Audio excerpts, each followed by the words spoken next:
town of Tikrit, the oil refining town of Baiji, and nearing the capital, Baghdad. Iraqi security forces, following years of dollars in weaponry from the U.S., have melted away, leaving checkpoints unmanned and stripping themselves of their uniforms. Their American-supplied sites now in the hands of al-Qaeda-tied terrorists. Today, Iraq's foreign minister said his country's very survival is at stake. I hope this incident really will lead all Iraqi leaders to come together to face this serious, mortal threat to the country. U.S. officials say there are early signs of Iraqi Kurds coming together with government forces to respond to the attacks.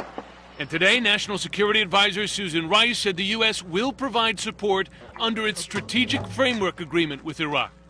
We must do more to strengthen our partners' capacity to defeat the terrorist threat on their home turf by providing them the necessary training, equipment, and support. Former U.S. Ambassador to Baghdad Jim Jeffrey says Washington must urgently do more, including providing air support to attack the militants. This is no longer a messy situation. This is a catastrophe for the people of Iraq, for American policy, and for the entire region. This is an extremely dangerous situation. It appears that no force can stop these people.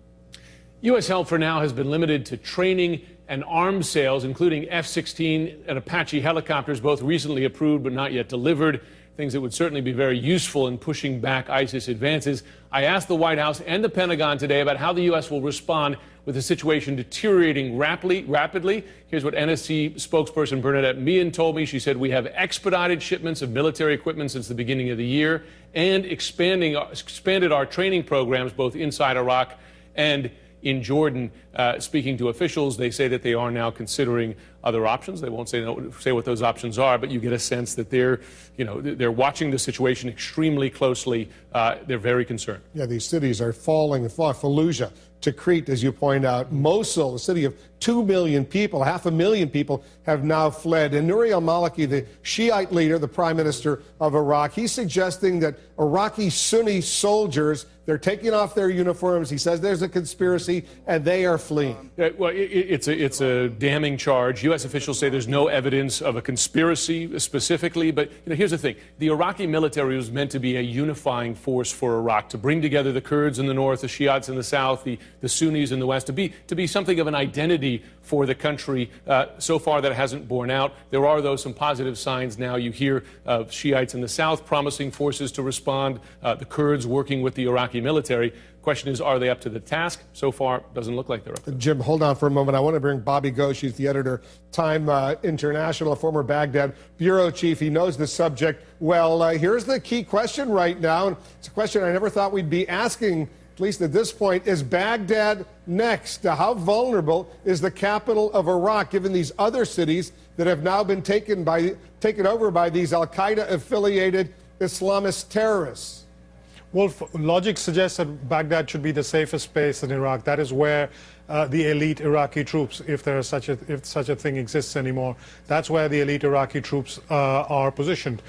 However, if you told me a week ago that Mosul would have fallen, I might have told you pretty much the same thing, that a city that big cannot possibly fall to a fairly small group of terrorists. So the big question is, will those soldiers surrounding Baghdad, will they stand and fight? If they do, then with only 8,000 or 9,000 men, the ISIS is stretched quite thin across the length of Iraq, and they should quite easily be repulsed. But if the Iraqi soldiers don't stand and fight, then any city can be taken. Well, the Iraqi soldiers, Bobby, in Mosul, they didn't stand and fight. They took off their uniforms. They left.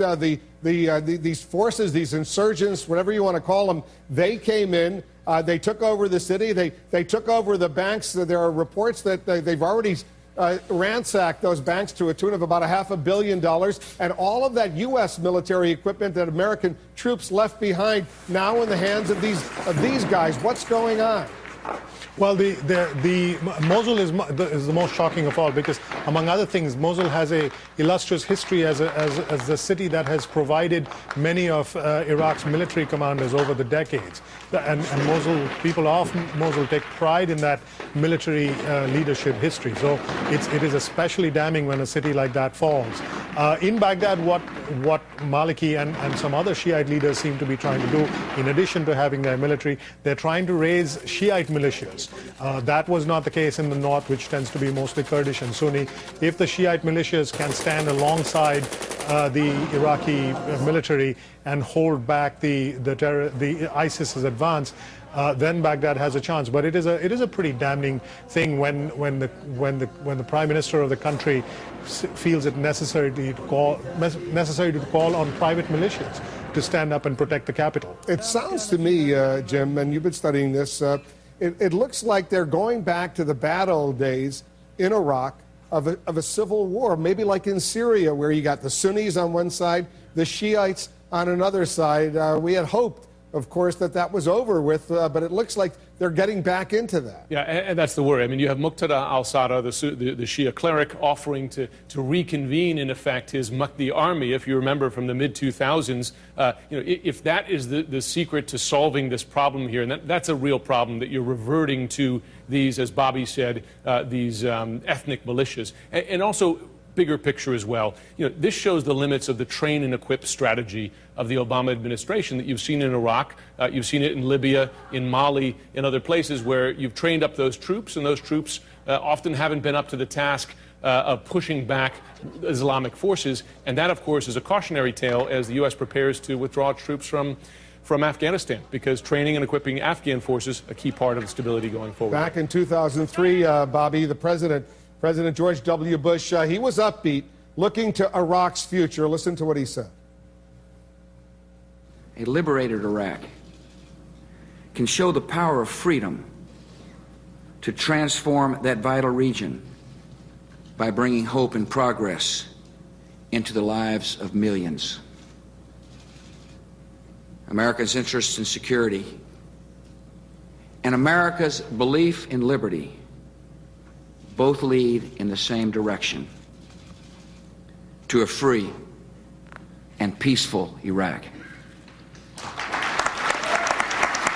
That was clearly the hope, Bobby. I remember when I was in Fallujah in Mosul back in 2005. Even then, I was there with General Abbasade, the central commander. There were a lot of concerns at the time that this was not necessarily going to work out as so many had hoped.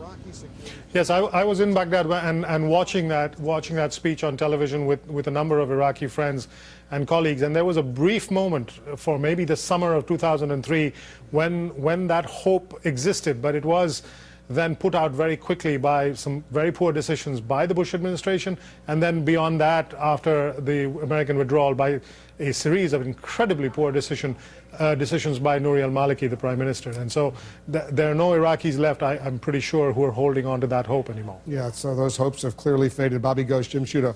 Guys, thanks very much. We'll stay on top of this story because the stakes clearly are enormous. Still ahead.